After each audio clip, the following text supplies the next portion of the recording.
Hey there, everybody. Dave Ray back again with another Aloha Friday Motivation Minute. And we have a really special treat this time. We have an expanded version, and I have a guest with me today, so you don't have to listen to me droning on and on. Today, we're talking with Tracy Allen, and she's an expert in pre-arrangements for your cremation for you and your loved ones, an area that doesn't get a lot of attention, but is really, really important. And I can tell from my own experiences, I wish I had known about this when I had to have my grandmother and my father buried and cremated many, many, many years ago. But I'm telling you, this is an area that you want to hear about. You want to listen to Tracy. So good afternoon, Tracy. How are you doing today? I'm doing great. Thank you for having me, Dave. Well, thank you for coming. This is a lot of fun, and it's a real interesting topic, and it's kind of a neat thing for me to be able to have somebody on my little Aloha Friday Motivation Minute here.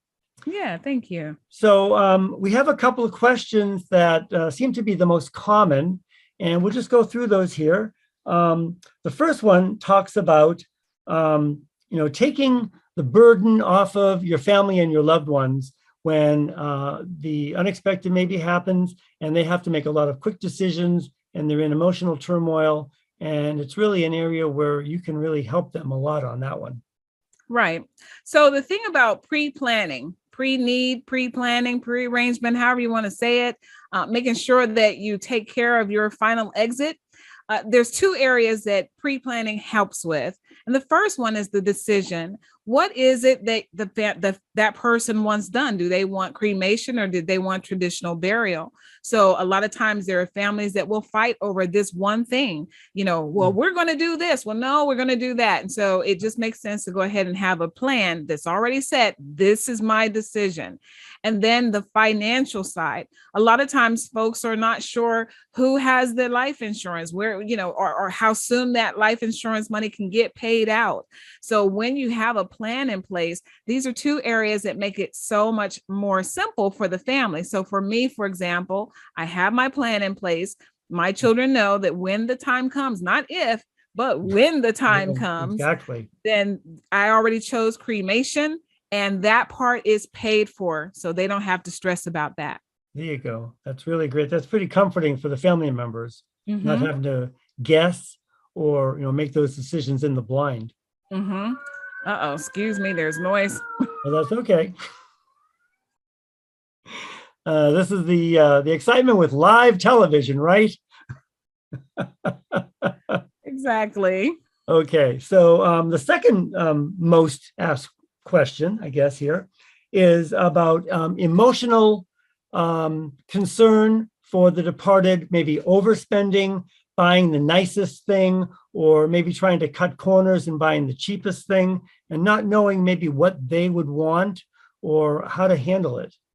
Right. So the reason I say emotional overspending, most people, a lot of times people are trying to spend more than they really have the funds to do. They're thinking, oh, this is somebody that I love and I want to do the best. I don't want to just totally go cheap on them. So people will spend money. They'll put themselves in a hole trying to take care of the death expenses.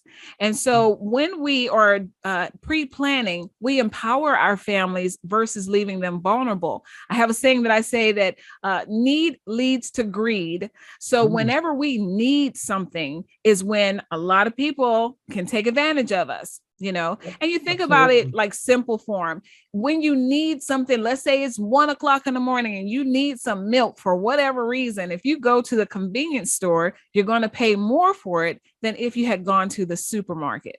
Yep, definitely. But we pay more for almost everything in this world than when we need it. So when you pre-plan, you're able to go ahead and do this with the right sound mind and, all the right judgment and not overpay. And then, as you mentioned, underspending, maybe if you had more time, you would have been able to think clearly and make better judgments on, this is what we need when the time comes.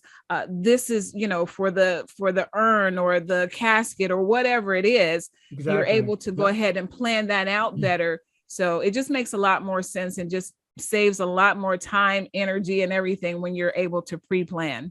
Yeah, I know, again, for our experiences, when it comes up unexpectedly like that, you have to make all these quick decisions and everything just goes on the credit card. And then Yeah. you're saying, okay, well, it's $500 for this and it's $1,000 for that. And you just see the credit card going up and up and up and up. And you say, okay, maybe I'm going to cut corners here, or maybe I'm going to try to save $75 there. And it's just a very tumultuous state of mind to have to be going through for that. Exactly. So, okay, so the third most interesting or most asked question is about minimizing the travel costs. Say if you have someone that dies out of their home area, like my grandmother was living with us in San Diego and died, and we had to transport her back to Boston.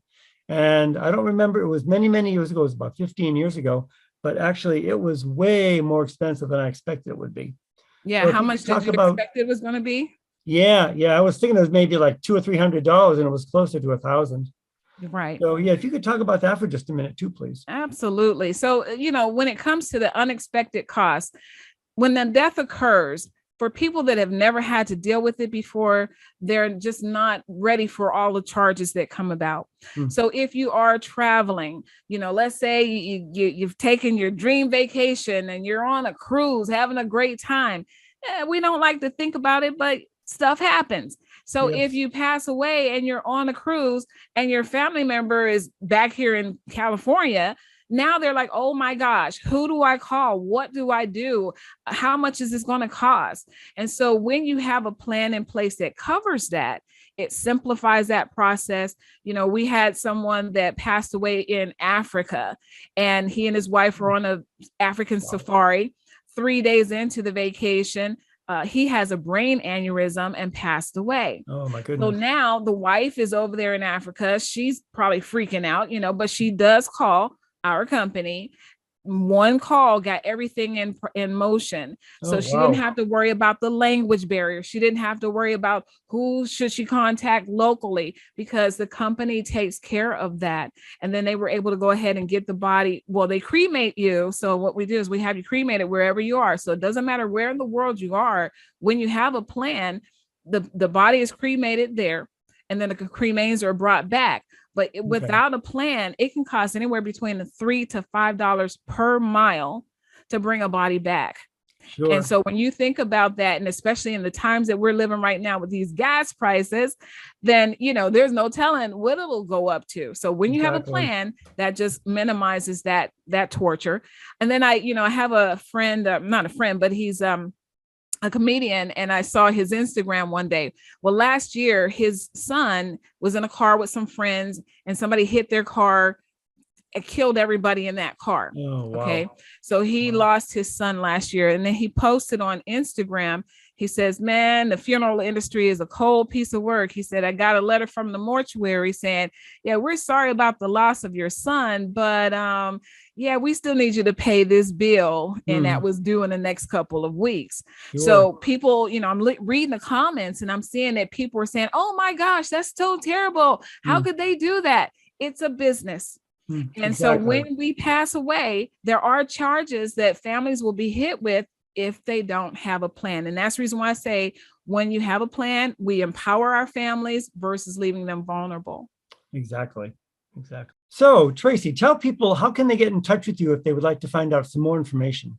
Absolutely. You can email me at forthepeople@live.com. And that's the word for FOR, the people at live.com. You can also call or text me at 619-248-2640, 619-248-2640.